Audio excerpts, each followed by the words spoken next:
તો આજે આપણે ધોરણ 10 ની અંદર જે જૈવિક ક્રિયાઓ ચાલુ કરી હતી પ્રક્રિયાઓ બરાબર ચેપ્ટર એની અંદર આગળ જોઈએ તો એવી આશા છે કે તમે બધા સહી સલામત છો બરાબર ખુશ છો ઘરે તો ઘરે રહો અને સલામત રહો બરાબર તો આજનો આપણો જે ટોપિક છે આજે આપણે શું અભ્યાસ કરીશું તો આજે આપણે જે સજીવ છે ને એ ખોરાક કેવી રીતે ગ્રહણ કરે છે એનું આગળ પ્રક્રિયા કેવી રીતે થાય મતલબ કે પાચનની જે પ્રક્રિયા છે એ પ્રક્રિયા આપણે જોવાની છે બરાબર અત્યારે તો કોરોનાના એરિયામાં આપણે બીજું શું કરીએ છીએ ઘરે એ જ ને જમવાનું સારું સારું તો અહીંયા આપણે જોઈએ ચલો આગળ બરાબર તો એની અંદર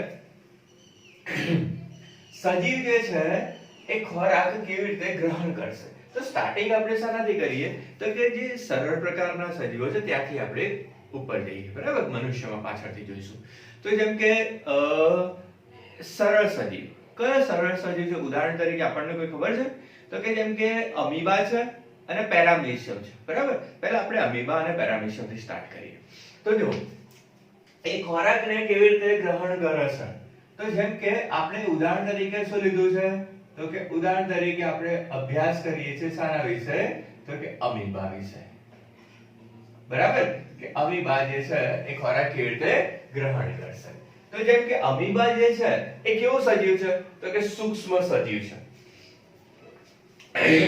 અમીબા કેવો તો કે સૂક્ષ્મ સજીવ એક કોષીય એક કોષ કેન્દ્રીય સજીવ બરાબર એની અંદર શું રહેલું હોય તો એક જ કોષ કેન્દ્ર છે અને એની ફરતે શું આવેલો હશે જીવરસ આવેલો હશે જેને આપણે શું કહીએ છીએ કોષ રસ તરીકે ઓળખીએ છીએ તો જેમ કે આપણે જોઈ લઈએ કે આ છે અમીબા બરાબર એનો કોઈ ચોક્કસ આકાર હોતો નથી આ એનું શું છે કોષ કેન્દ્ર છે બરાબર આ એની શું હશે કોષ દિવાલ હશે તો અહીં આપણે એને નિર્દેશન કરી જ દઈએ ને સમજવા માટે તો શું છે આ તો કે કોષ દિવાલ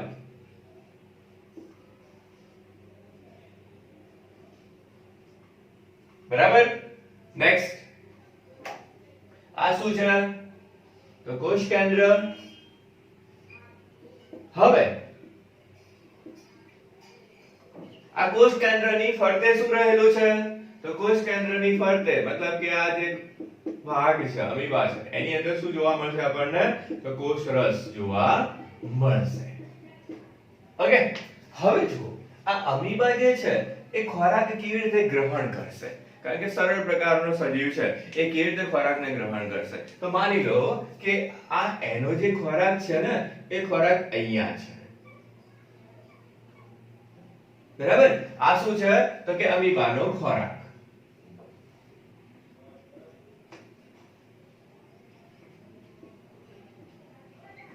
હવે આ અમીબા એ ખોરાક કેવી રીતે ગ્રહણ કરશે એ કેવી રીતે ગ્રહણ કરશે તો અમીબા અહીંયા શું કરે છે તો એ શાનું નિર્માણ કરશે તો અમીબા એ ખોટા પગનું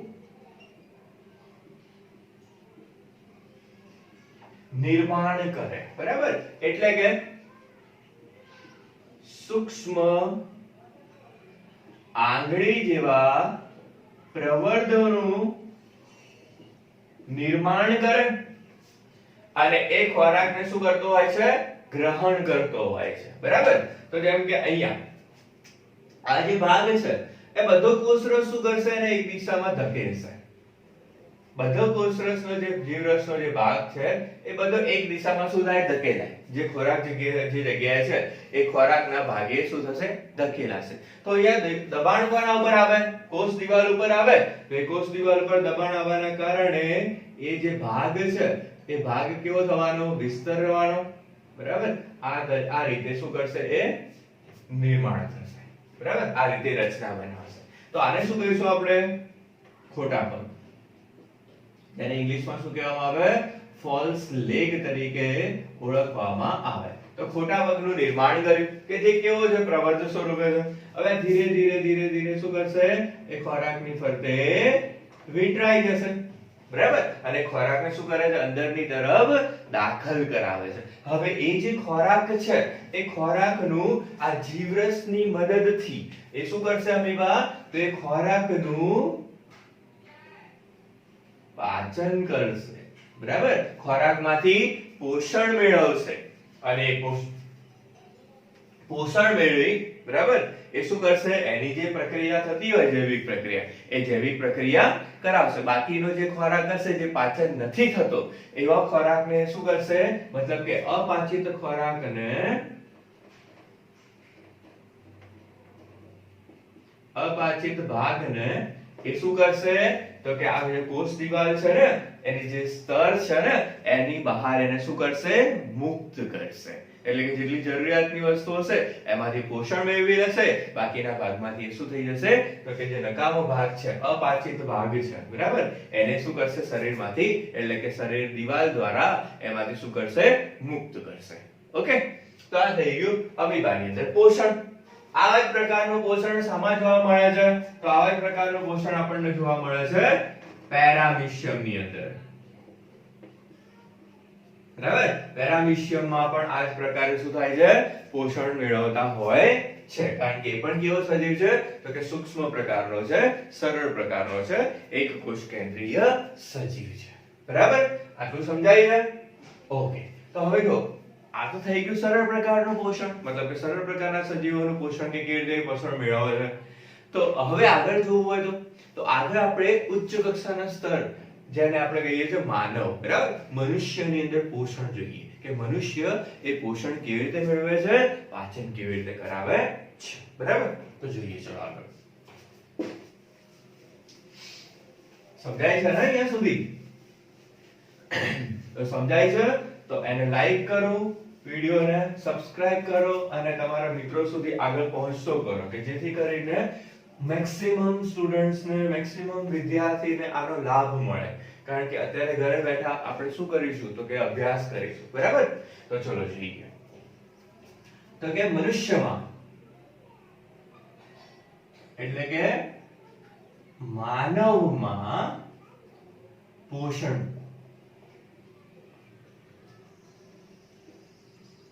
બરાબર, મનુષ્યમાં પાચનની પ્રક્રિયા, મનુષ્યમાં પોષણ મેળવવાની પોષણની પ્રક્રિયા. હવે મનુષ્ય જે છે એ કેવો સજીવ, તો કે ખૂબ જ જટિલ પ્રકારનો. એની અંદર જુદા જુદા પ્રકારની જૈવિક ક્રિયાઓ થતી હોય અને એ જૈવિક ક્રિયાઓ કરવા માટે શક્તિની જરૂર પડે. એ શક્તિ શામાંથી મેળવે, તો કે ખોરાકમાંથી મેળવે. તો ખોરાક લાવશો ક્યાંથી? ખોરાક તો આપણે મેળવી લીધો ચલો બહારથી, બરાબર. તો એ ખોરાકમાંથી ઊર્જા કેવી રીતે નિર્માણ થશે, એ ખોરાકનું પાચન કેવી રીતે થશે, તો એ સમજવું છે. તો અહીંયા આપણે એનું પોષણ પદ્ધતિ સમજવી પડે, એની પ્રક્રિયા સમજવી પડે, બરાબર. તો મનુષ્યમાં પાચનની પ્રક્રિયા, મનુષ્યમાં પોષણની પ્રક્રિયા, પાચનની પ્રક્રિયા, બરાબર. હવે જુઓ અહીંયા શું થશે, તો કે પહેલા પાચન ભણીએ તો પાચન ક્યાંથી થશે, તો કે એના માટે આપણા શરીરમાં શું રહેલો છે, તો કે વિશિષ્ટ પ્રકારનો પાચન માર્ગ રહેલો છે. અને પાચન માર્ગ રચાય કેવી રીતે, તો જુદા જુદા પાચક અંગો દ્વારા એ પાચન માર્ગ રચાતો હોય છે, બરાબર. તો એ પાચન અંગો કયા, તો પહેલા આપણે જોઈ લઈએ કે મનુષ્યનો જે અન્ન માર્ગ છે ને એ અન્ન માર્ગની રચના કેવી છે, એમાં કયા કયા અંગોનો સમાવેશ થાય છે, બરાબર, કઈ કઈ રચનાનો સમાવેશ થાય છે. તો પાચન માર્ગ, મનુષ્યમાં પાચન પ્રક્રિયા, પાચન માર્ગ, બરાબર. તો અહીંયા પહેલા તો આપણે જોઈ લઈએ કે મનુષ્યમાં પોષણ કહ્યું છે, પાચન કહ્યું છે. તો પાચનની વ્યાખ્યા શું થશે, પાચનનો મતલબ શું થશે, બરાબર. તો પાચનનો મતલબ શું થાય અહીંયા, તો સિમ્પલ છે કે આપણે જે ખોરાક લઈએ છીએ ને, આપણે જે ડેઈલી રૂટીનમાં જે પણ ખાઈએ છીએ, પીઝા ખાઈએ છીએ, બર્ગર ખાઈએ છીએ, દાળ ભાત શાક રોટલી ખાઈએ છીએ, બરાબર, એ જે આપણો ખોરાક છે ને, તો ચલો મેં એને શું કહી દીધું, ખોરાક, બરાબર. હવે આ જે ખોરાક છે ને એ ખોરાક કેવા સ્વરૂપમાં છે, તો કે દાળ ભાત શાક રોટલી એ ખૂબ જ જટિલ સ્વરૂપ છે, બરાબર. તો મતલબ કે ખોરાક જે છે એ કેવા પ્રકારનો છે, તો ખોરાક એ ખૂબ જ જટિલ સ્વરૂપે, બરાબર. આ જટિલ સ્વરૂપે જે રહેલો ખોરાક છે એને આપણે શું કરીશું, તો કે જુદા જુદા પાચક અંગો અને પાચક રસની મદદથી, એટલે કે પાચક રસ અને ઉત્સેચકોની મદદથી આપણે આ જટિલ સ્વરૂપમાં રહેલા ખોરાકને બરાબર. આ જટિલ સ્વરૂપમાં રહેલા ખોરાકને આપણે કયા સ્વરૂપમાં ફેરવીએ છીએ? તો કે સરળ અને અભિશોષણ પામી શકે તેવા સરળ અને અભિશોષણ પામી શકે તેવા સ્વરૂપમાં ફેરવવાની પ્રક્રિયા. બરાબર. તો જટિલ સ્વરૂપમાં રહેલા ખોરાકને સરળ અને અભિશોષણ પામી શકે તેવા સ્વરૂપમાં ફેરવવાની પ્રક્રિયાને આપણે શું કહીએ છીએ? તો પાચન તરીકે ઓળખીએ છીએ. બરાબર. અને પાચન કોની મદદથી થશે? તો કે પાચક સ્ત્રાવ. બરાબર. શાની મદદથી? તો પાચક સ્ત્રાવ. અને આ પાચક સ્ત્રાવ જે છે, બરાબર, ઉત્સેચકો જે છે એ શામાંથી મુક્ત થતા હશે? તો પાચન ગ્રંથિમાંથી મુક્ત થતા હશે. તો પાચક અંગો અને પાચક ગ્રંથિની મદદથી આપણે શું કરીએ છીએ? તો કે જટિલ સ્વરૂપમાં રહેલા ખોરાકને સરળ અને અભિશોષણ પામી શકે તેવા સ્વરૂપમાં ફેરવવાની પ્રક્રિયા, જેને આપણે શું કહીએ છીએ? પાચન તરીકે ઓળખીએ છીએ. ઓકે, આટલું સમજાય છે? ઓકે. હવે જો આ પાચનની જે પ્રક્રિયા છે ને એ કોની મદદથી થશે? તો પાચક અંગો વિશે આપણે કહી દીધું, તો પાચક અંગની મદદથી. તો અહીંયા આપણે એ પણ જોઈ લઈએ કે પાચન અંગો કયા. બરાબર. એનો પાચન માર્ગ કેવી રીતે રચાય છે. તો આટલું સમજાય છે પાચનની વ્યાખ્યા. બરાબર. અને અહીંયા બીજો એક શબ્દ છે, જો તમને ના સમજાતો હોય, અભિશોષણ. બરાબર. અભિશોષણનો મતલબ શું? તો કે પાચન માર્ગ દ્વારા એ ખોરાકનું શું થઈ ગયું? પાચન થઈ ગયું. તો એ જે અંગો છે એ ખોરાકને શું કરે છે? શોષણ કરી લે છે. બરાબર. એ જે સ્વરૂપ નાના અને સૂક્ષ્મ સ્વરૂપમાં જે ખોરાકને ફેરવે છે ને એને શું કરશે? શરીરના જુદા જુદા ભાગો દ્વારા એને શોષણ કરવાની, એને શોષિત કરવાની પ્રક્રિયાને આપણે શું કહીએ છીએ? અભિશોષણ તરીકે ઓળખીએ છીએ. કારણ કે આપણો જે ખોરાક છે મેં તમને કેવું કહ્યું? જટિલ સ્વરૂપમાં. હવે એ જટિલ સ્વરૂપમાંથી આપણે સરળ સ્વરૂપમાં ફેરવીએ તો એ સરળ સ્વરૂપ કયું બને છે? તો જો આપણે શાક રોટલી ખાઈએ છીએ, બરાબર, રોટલી, તો એની અંદર શું રહેલો હશે? ગ્લુકોઝ, મતલબ કે કાર્બોદિત રહેલો હોય. તો સરળ સ્વરૂપ એટલે કયું બની જશે? તો કે કાર્બોદિત. બરાબર. એ જ પ્રકારે કયું? તો કે પ્રોટીન. એ જ પ્રકારે ચરબી. બરાબર. એ જ પ્રકારે વિટામિન. તો આ રીતે શું કરીએ છીએ? તો કે સરળ અને અભિશોષણ પામી શકે તેવા સ્વરૂપમાં ફેરવવાની પ્રક્રિયા, એને શું કહીશું? પાચન. આ પાચન કેવી રીતે થાય છે એ જોઈએ. બરાબર. ઓકે, તો મનુષ્યના પાચન માર્ગ વિશે ભણીએ હવે. બરાબર. તો પાચન માર્ગ જેની અંદર સાનો સમાવેશ થશે. તો સૌપ્રથમ જો આપણે જોઈએ તો આપણે શું કરીએ છીએ? તો કે ખોરાક. બરાબર. આ જે ખોરાક છે એ ખોરાકને આપણે શાના દ્વારા, મતલબ ખોરાક આપણા શરીરમાં દાખલ ક્યાંથી થાય? તો મોઢા દ્વારા. બરાબર. મતલબ કે અહીંયા રહેલો જે ખોરાક છે એ ખોરાક ક્યાં આવશે? સૌપ્રથમ તો ખોરાક સૌપ્રથમ દાખલ થશે મુખ. બરાબર. આ મુખથી કઈ જગ્યાએ આવશે? તો મુખથી દાખલ થઈ એ ક્યાં આવે? તો કે મુખ ગુહા.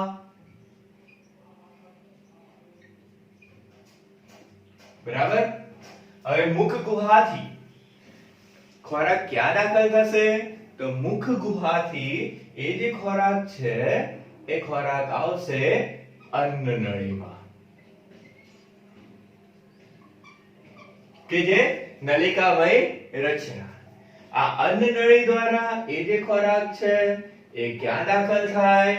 તો અન્નનળી દ્વારા એ ખોરાક આવે જઠરમાં. બરાબર.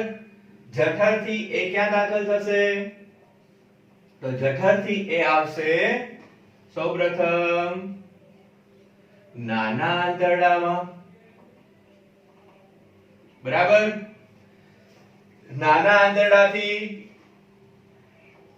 મોટા આંતરડા.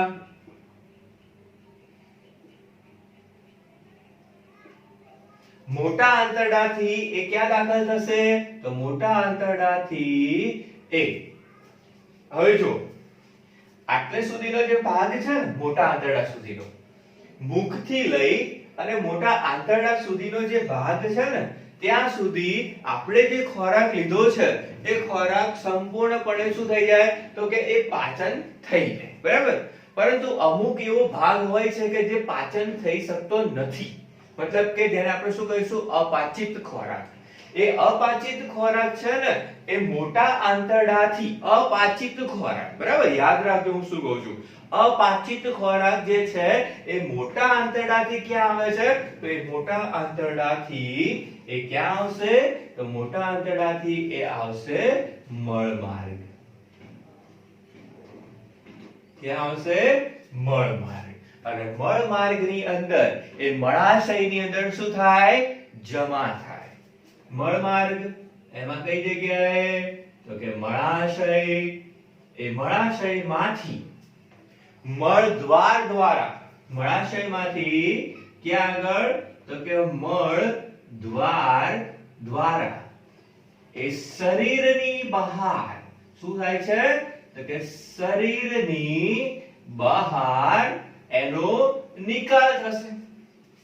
એટલે અહીંયા સુધીનો જે ભાગ છે, બરાબર, આ ભાગની આગળ કેવી રચના છે તો કે જે વેસ્ટ કહેવાય ને, જે કચરો કહેવાય ને, એ શરીરની બહાર શું થાય છે દૂર થાય છે, જેને આપણે મળ કહીએ છીએ, બરાબર.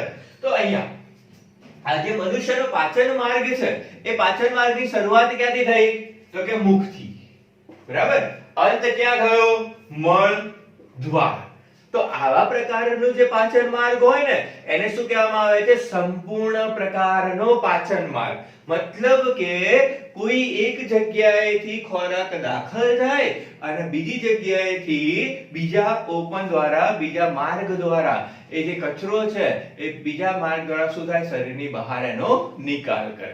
મતલબ કે આપણો જે પાચન માર્ગ છે એ ક્યાંથી તો કે મુખથી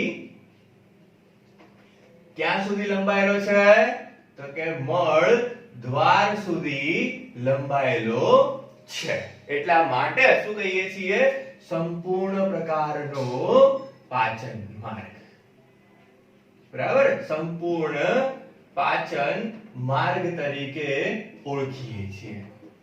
અમુક સજીવ એવા છે કે જેમાં જે માર્ગેથી ખોરાક દાખલ થાય, અમુક સજીવ એવા છે કે જે માર્ગેથી ખોરાક દાખલ થયો હોય એ જ માર્ગેથી નકામો કચરો પણ શરીરની બહાર શું કરે છે નિકાલ કરે છે, બરાબર. મતલબ કે એમાં બે જુદા જુદા ઓપનિંગ જોવા મળતા નથી, બે જુદા જુદા માર્ગ, બે જુદા જુદા દ્વાર જોવા મળતા નથી કે કોઈ દ્વારથી ખોરાક દાખલ થયો અને બીજા દ્વારથી એ કચરો બહાર નીકળે, બરાબર, પાચન પામીને, એવું જોવા મળતું નથી. તો એવા પ્રકારનો જે પાચન માર્ગ હોય એને શું કહેવામાં આવે જો આ સંપૂર્ણ હોય તો એ કેવો બને અપૂર્ણ પાચન માર્ગ, બરાબર, એટલે કે સંપૂર્ણ હોતો નથી. તો અહીંયા શું થયું કે આ જે પાચન માર્ગ છે એની શરૂઆત ક્યાંથી કરી આપણે મુખથી. મુખથી ક્યાં મુખ ગુહા, મુખ ગુહાથી અન્નનળી, અન્નનળીથી ખોરાક ક્યાં આવ્યો જઠર, જઠરથી ક્યાં આવશે નાના આંતરડા, નાના આંતરડામાંથી ક્યાં આવશે મોટા આંતરડા. તો મોટા આંતરડા સુધી એ ખોરાક શું થઈ જશે તો જુદા જુદા ઉત્સેચકોની મદદથી, જુદા જુદા પાચક સ્રાવોની મદદથી એ ખોરાક શું થાય છે તો કે એ વિઘટન પામે છે. અને વિઘટન પામી અને એ જે નકામો કચરો છે એ આ મળ દ્વાર દ્વારા શરીરની બહાર શું થાય છે એનો નિકાલ થાય છે. તો આપણો જે પાચન માર્ગ છે એ ક્યાંથી તો કે મુખથી મળ દ્વાર સુધી લંબાયેલો છે. ઓકે, આટલું સમજાય છે? ડન. હવે જો આ તો થઈ ગયો પાચન માર્ગ. આની અંદર આપણે થોડો બીજો સમાવેશ કરીએ છીએ શાનો તો કે પાચન ગ્રંથિનો, બરાબર, કે પાચન ગ્રંથિ પણ એવી છે કે જે પાચનની પ્રક્રિયામાં મદદ કરે છે. તો કયા પ્રકારની પાચન ગ્રંથિઓ રહેલી છે આપણા શરીરમાં તો પાચન ગ્રંથિ એટલે કે શરૂઆત ક્યાંથી કરીશું મુખના ભાગેથી. તો મુખની અંદર હવે તમે ખબર છે પકોડી ખાવા જાવ છો તો અથવા આપણે બેઠા હોય અને કોઈ કહે ચલો પકોડી ખાવા, તો આપણા મોઢામાંથી શું એમ કહે છે કે પાણી આવ્યું, મોઢામાં પાણી આવ્યું, પણ એ મોઢામાં પાણી આવતું નથી, પણ એ શું છે એક પ્રકારનો સ્ત્રાવ છે. અને સ્ત્રાવ શાનાથી થાય છે તો કે ગ્રંથિમાંથી સ્ત્રાવ થાય છે, બરાબર. આપણે કોઈ પણ વસ્તુ વિચારતા હોય કે ખાવાની વસ્તુ વિશે તો આપણા મગજમાં એ વસ્તુ શું થઈ જાય છે દેખાવા માંડે છે પકોડી, તો કે હા પકોડી આવી છે, એનો ટેસ્ટ આવો છે, જેના લીધે મોઢામાં શું થાય છે તો કે સ્ત્રાવ થાય. શાનો સ્ત્રાવ થાય તો લાળ રસનો સ્ત્રાવ થાય. અને લાળ રસ પ્રથમ શામાંથી સ્ત્રાવ થાય છે? લાળ રસ શામાંથી નીકળે છે? તો લાળ ગ્રંથિ. તો પહેલી પાચક ગ્રંથિ આપણી કઈ છે? લાળ ગ્રંથિ. ઓકે, નેક્સ્ટ સ્વાદુપિંડ, કે જેમાંથી સ્વાદુ રસનો સ્ત્રાવ થાય. અને ત્રીજી કઈ? તો કે યકૃત. બરાબર, આ ત્રણ શું છે? આપણા શરીરમાં પાચક ગ્રંથિ રહેલી છે કે જે પાચનની પ્રક્રિયામાં શું કરે છે? મદદ કરે છે. ઓકે, અહીંયા સુધી સમજાઈ ગયું?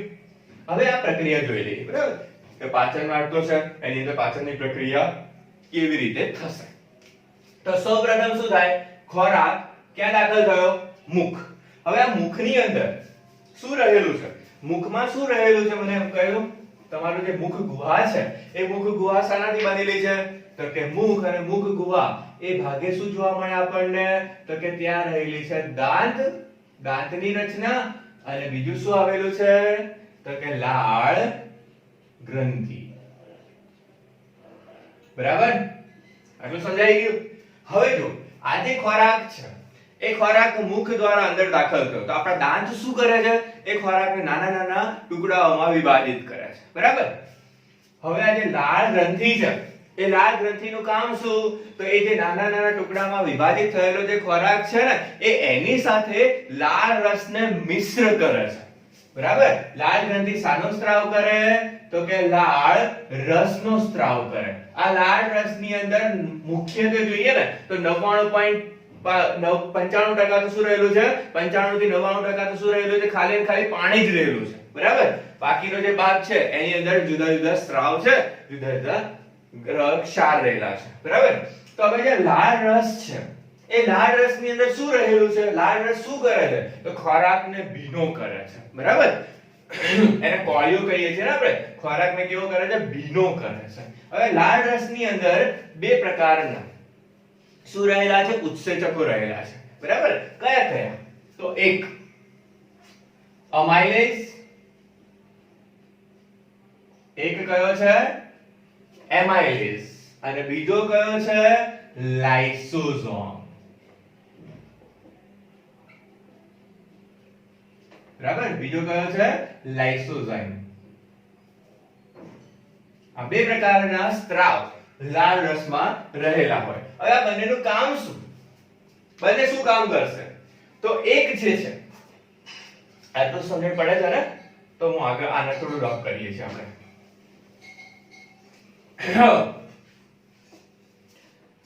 હવે જો પહેલા વાત કરી લઈએ આપણે એમાઇલેઝ, કે એમાઇલેઝ નું કામ શું છે?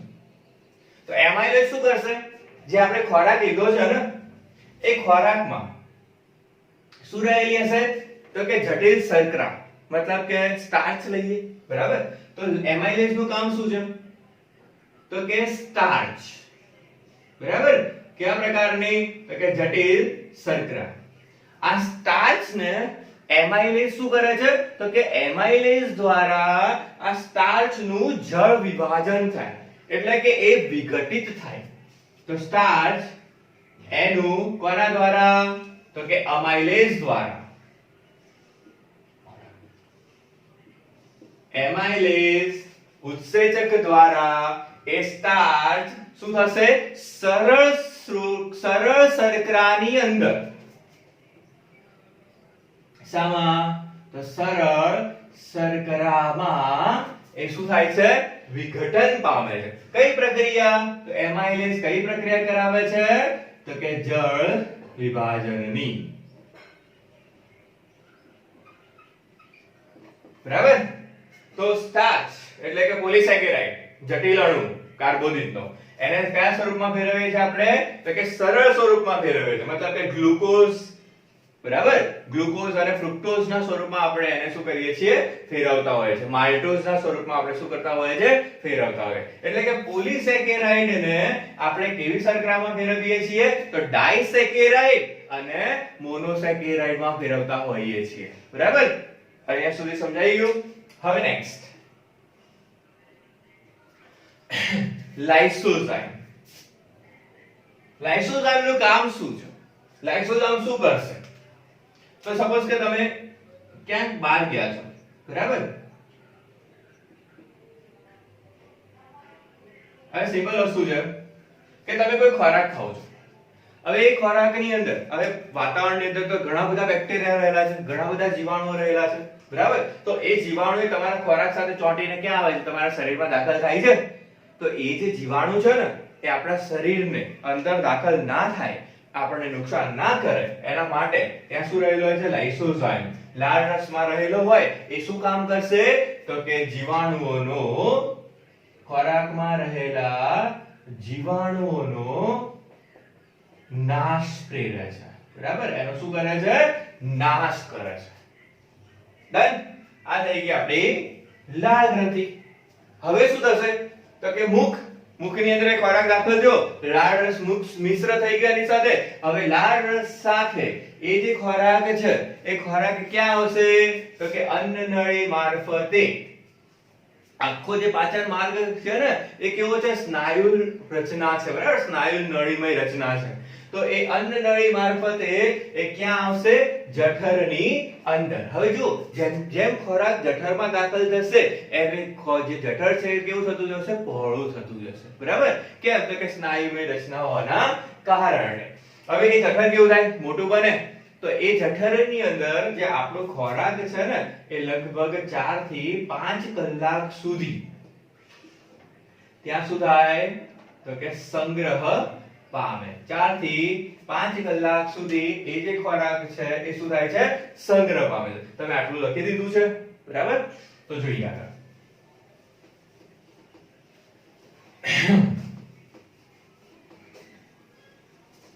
હવે આ જે જઠર છે એ જઠરની અંદરથી શું, જ્યારે ખોરાક દાખલ થાય છે અન્નનળી મારફતે, જ્યારે જઠરની દિવાલના સંપર્કમાં આવે છે ત્યારે જઠર પણ શું કરે છે? સ્ત્રાવ મુક્ત કરે છે, બરાબર. કેવો સ્ત્રાવ મુક્ત કરે છે? તો એ જે સ્ત્રાવ છે એની અંદર શું રહેલું હશે?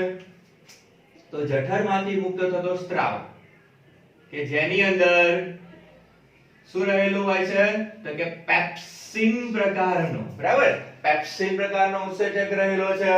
પછી લાઇપેઝ, બરાબર. પછી રેનિન. આવા પ્રકારના શું રહેલા છે? તો કે ઉત્સેચકો રહેલા છે. બીજું અહીંયા એનો જે જઠર રસ છે ને, જઠર રસની રચના આપણે જોઈએ છે તો એ સ્ત્રાવ છે એની અંદર એક મુખ્ય ઘટક રહેલો હોય છે જેને કહેવામાં આવે છે HCl, હાઇડ્રોક્લોરિક એસિડ. કયો ઘટક છે? HCl, hydrochloric acid. ખબર છે આપણે અત્યારે જેમ કે 10 વાગે જમી લઈએ છીએ, બરાબર. તો આપણું જે શરીર છે એના આધારે શું થઈ ગયું? ગોઠવાઈ ગયું. હવે જ્યારે 10 વાગશે, મતલબ કે સવારના 10 વાગે કે સાંજે 10 વાગે તમારી આદતના હિસાબથી, તો એ 10 વાગે તમારી પેટમાંથી, મતલબ આપણે શું કહીએ છીએ કે ઉંદેડા દોડે છે, બરાબર. તો ઉંદેડા નથી દોડતા, પણ એ કોના આધારે? HCl એના માટે જવાબદાર છે. એ શું કરે છે? 10 વાગે એટલે સ્ત્રાવ થવાની શરૂઆત થઈ જાય, કારણ કે ડેઈલી રૂટીન પ્રમાણે એ શું થઈ ગયા? ટેવાઈ ગયા, બરાબર. તો એ જ રીતે હવે જો એ જેમ જેમ 10 વાગવાનો સમય નજીક આવતો જશે એમ જે HCl છે સિક્રેશન કેવું થઈ જશે? ઝડપી થઈ જશે, બરાબર. જેના કારણે આપણને પેટમાં શું થતી હોય? બળતરા થતી હોય, બરાબર. હવે એ સમયે આપણે જ્યારે ખોરાક દાખલ કરીએ તો એનું પાચન થવાની શું થઈ જાય? શરૂઆત થઈ જાય. આ HCl જે છે ને એ એસિડિટી માટે પણ જવાબદાર હોય છે, બરાબર. હવે અહીંયા જે ઉત્સેચકો છે એના વિશે આપણે થોડું જોઈ લઈએ. પેપ્સિન શું કરે છે? લાઇપેઝ શું કરે છે? રેનિન શું કરે છે? એટલે કે જઠર રસ.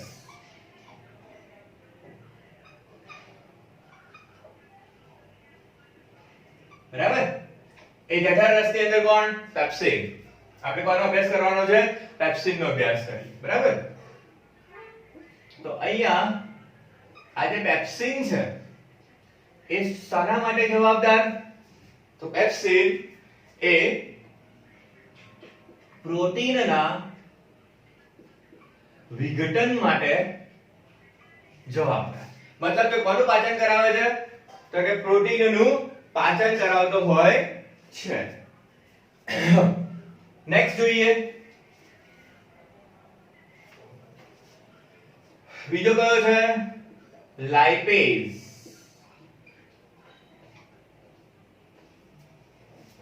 તો લાઇપેઝ જે છે એ શું કામ કરશે? તો કે ચરબી એટલે કે લિપિડ એ ચરબીનું વિઘટન કરે, મતલબ કે એનું પાચન કરાવે, નાના નાના કણોમાં વિભાજિત કરે. એના પછી છે રેનિન. રેનિન શું કામ કરે? તો રેનિન એ, હવે જો આ રેનિન નું કામ, રેનિન જે છે ને એ પુખ્ત વ્યક્તિઓમાં જોવા મળતો નથી, પુખ્ત વ્યક્તિઓમાં સ્ત્રાવ થતો નથી. કેમ નથી થતો? આ ક્યારે સ્ત્રાવ થાય છે? તો કે જ્યારે બાળક મતલબ કે શિશુ અવસ્થામાં છે,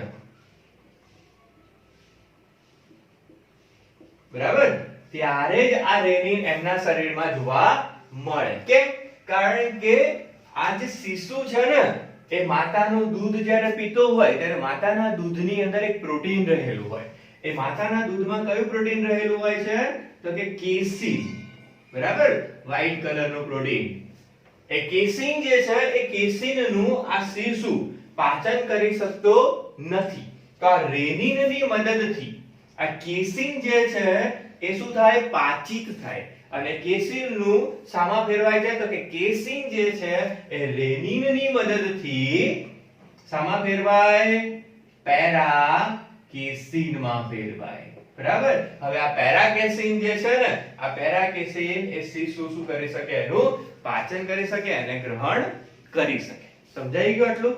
તો જઠર અને જઠર રસ. હવે અહીંયા ખોરાક જે છે એ પાચન થઈ અને ક્યાં વધશે આગળ? તો એ આગળ આવશે જઠરમાંથી. એ ખોરાક ક્યાં આવશે? તો કે એ આવશે નાના આંતરડાની અંદર, બરાબર. તો કે ખૂબ જ ગૂંચળામય રચના ક્યાં રહેલી હોય? તો કે ઉદરનો ભાગ જે છે ને ત્યાં. કેવી રચના છે? તો કે ખૂબ જ ગૂંચળામય રચના. કેટલા? તો કે લગભગ 7 મીટર જેટલી એની લંબાઈ છે, બરાબર. અને એ નાના આંતરડાની ફરતે શું રહેલું હોય? તો કે મોટું આંતરડું. મોટું આંતરડું જે છે એ 1.5 મીટર જેટલી એની લંબાઈ હોય છે.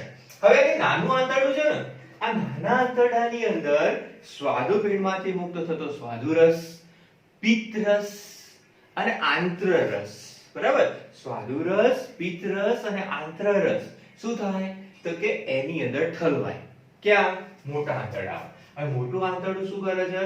તો મોટા આંતરડાની અંદર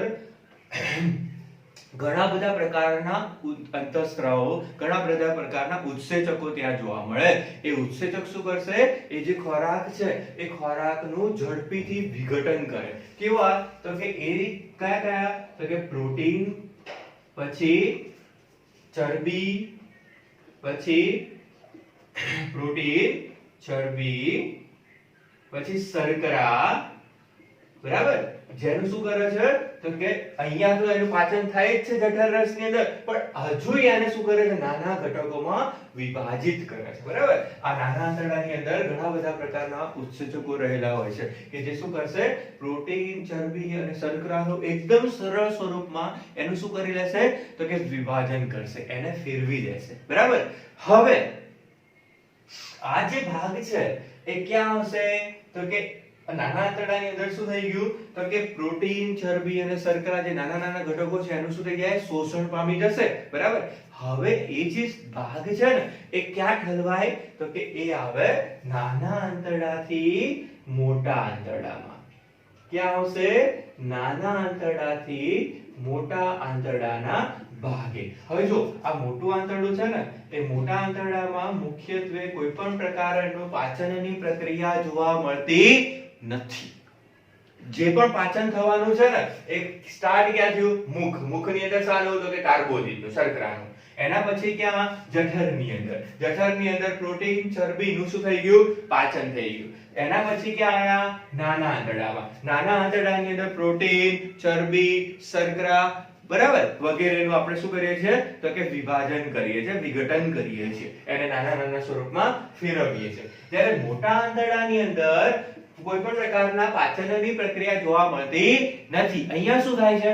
કે જે ખોરાક જઠરમાંથી આંતરડામાં આવ્યો, આંતરડામાંથી મોટા આંતરડામાં આવ્યો, એ મોટા આંતરડાની અંદર શું થશે તો કે પાણી જે હશે ને, કારણ કે જો મેક્સિમમ વસ્તુ તો અહીંયા નાના આંતરડામાં શું થઈ ગયું, શોષણ પામી ગઈ, પણ અમુક એવો ભાગ હશે કે જે નથી પાચન થયેલો, એ ના થયેલો પાચિત ખોરાક, અપાચિત ખોરાક ક્યાં આવે, મોટા આંતરડામાં. મોટું આંતરડામાં શું થશે, એમાં પાણી તો હશે ને એ ભાગ ખોરાકની અંદર, તો પાણીનું શું કરે, એટલે મોટું આંતરડું શોષણ, મતલબ કે મોટા આંતરડાની અંદર એ જે અપાચિત ભાગ છે, એ અપાચિત ભાગમાંથી પાણી જે છે એ પાણી મેક્સિમમ શું થઈ જાય તો કે શોષણ પામે. બરાબર, પાણી શું થાય છે, મેક્સિમમ શું થાય છે, શોષિત થાય છે. બરાબર, જ્યારે ન પાચન પામેલો ભાગ એટલે કે અપાચિત ખોરાક, એ અપાચિત ભાગ એ કેવા સ્વરૂપમાં તો કે ઘટ્ટ સ્વરૂપમાં, કારણ કે પાણી શોષાઈ ગયું તો એ ભાગ કેવો થઈ ગયો તો કે ઘન સ્વરૂપે. એ અપાચિત ઘન સ્વરૂપે રહેલો ભાગ એ ક્યાં આવે તો કે મળાશય. મળાશયની અંદર એ સંગ્રહ પામે, મળાશયમાંથી એ મળ દ્વાર દ્વારા, મળ માર્ગ દ્વારા અથવા મળ દ્વાર દ્વારા એ શું થાય છે, શરીરની બહાર એનો નિકાલ થાય છે. બરાબર, શરીરની બહાર આપણે શું કરીએ છીએ, એનો નિકાલ કરીએ છીએ. બરાબર, તો આ થઈ ગયું આપણે મનુષ્યનો પાચન માર્ગ, મનુષ્યમાં પાચનની પ્રક્રિયા. બરાબર, તો આ રીતે આપણે જે ખોરાક લઈએ છીએ, ખોરાકનું શું થાય છે, પાચન થાય છે. બરાબર, જે ચરબી છે, આ ચરબી કયા સ્વરૂપમાં ફેરવાય, જસ્ટ ઇમ્પોર્ટન્ટ છે એટલે કહી દઈએ. બરાબર, એને શોર્ટમાં, તો ચરબી જે છે એ ચરબી કયા સ્વરૂપમાં ફેરવાય તો કે ગ્લિસરોલ અને ફેટી એસિડ. બરાબર, ગ્લિસરોલ અને ફેટી એસિડમાં એ ફેરવાતું હોય છે. બરાબર, એટલે કે તૈલીય પદાર્થોના સ્વરૂપમાં એ ફેરવાય અને શું થાય છે તો કે શરીરમાં એ શું થશે તો કે જુદા જુદા ભાગોથી એનું શોષણ થઈ જશે. ઓકે, તો આટલું છે મનુષ્યનો પાચન માર્ગ, મનુષ્યમાં પોષણની પ્રક્રિયા, જે એક્ઝામની અંદર, બોર્ડ એક્ઝામની અંદર લોંગ ક્વેશ્ચનમાં પૂછાતો પ્રશ્ન છે. બરાબર, અને ઇમ્પોર્ટન્ટ પણ છે. ઓકે, તો સમજાઈ ગયું આટલું? તો thank you so much. Okay.